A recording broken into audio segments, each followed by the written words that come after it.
diehard baseball fan who's keeping score every game, or whether it's your first game and you're not really sure what's going on, but you want to grab a beer with your buddies, we need to be able to make sure that we're welcoming in everyone. Because if I can get you in here, I think I can make you a baseball fan, but I have to get you here first.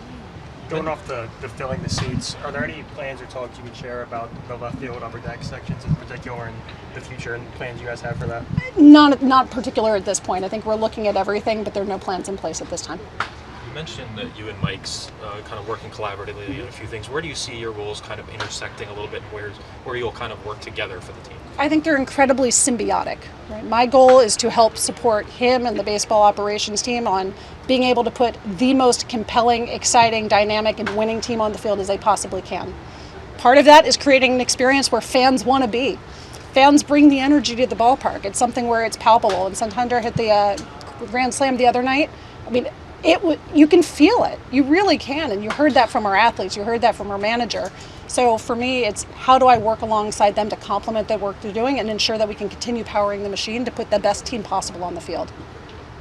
Katie, in recent years, how is baseball doing, economically? How's the health of the sport overall? And how does that impact what you do in Baltimore? Fans love baseball.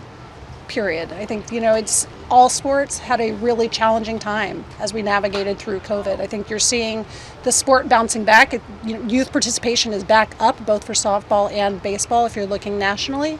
Additionally, the changes that were made from a rule standpoint that ultimately ended up shortening games do appear to have increased TV ratings, despite the fact we're in an environment where distribution challenges exist and fewer people have the ability to access those games through traditional cable subscriptions.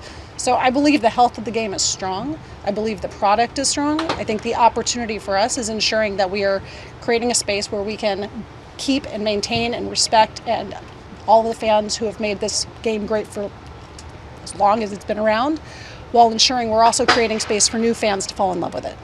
Is there a project or accomplishment that you've had in Seattle, or your team had in Seattle, or maybe in Atlanta, that you look back on with particular pride that you guys done? Yeah, no, I think in Seattle, I'm very proud of the work that was done around All-Star, but specific to the Mariners, one of the projects I was most passionate about was our value menu and ensuring that it wasn't just about creating affordable seats for fans to come to the game. It was about ensuring that once they got there, they felt welcome, and realizing that sometimes you might want a $19 poke bowl. That's cool. Sometimes you may just want a $3 bag of popcorn.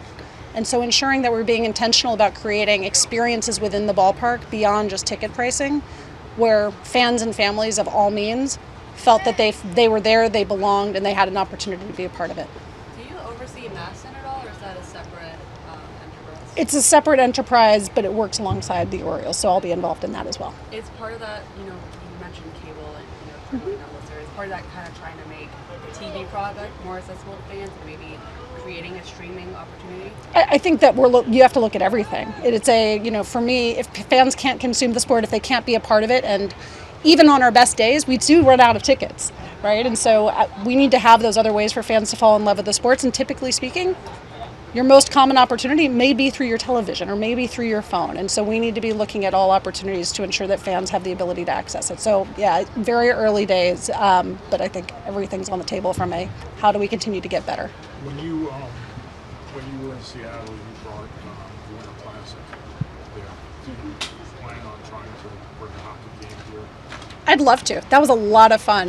But again, it was an opportunity to showcase an amazing ballpark in T-Mobile Park to a new group of fans and hopefully help them have an experience in a location that they may not have had the opportunity to go to before, may not have chosen to go to before. And I think we showed them a really good time. And so for me, anytime you have the opportunity to use an incredible venue like this, like T-Mobile Park, to bring in new fans and welcome more of your community, it's a great thing to do. Do you feel, Katie, that everything you need to monetize the Orioles is within the campus of this stadium, or do you think you need to step outside into the neighborhoods a little more? I think it's something where the neighborhood is always a portion of the experience, right? Fans are coming from somewhere to Camden Yards. And so for us, it's looking at it through the lens of how can we help support initiatives that are already underway to ensure that as fans come to this part of town, it's a place they want to be. It's before games and after games. And so, again, I'm learning the space. There's a lot ahead of me, so anything else would be premature. But I do believe the experience expands beyond the walls of the ballpark. Do you see what Atlanta did with the Battery as something Yes. that could be done here? I think what Atlanta did with the Battery is pretty unique, and it was not an urban footprint, right? Part of the decision that they made was to leave their downtown neighborhood and their historic ballpark to move out further into the suburbs where there was more space. We're not in that environment.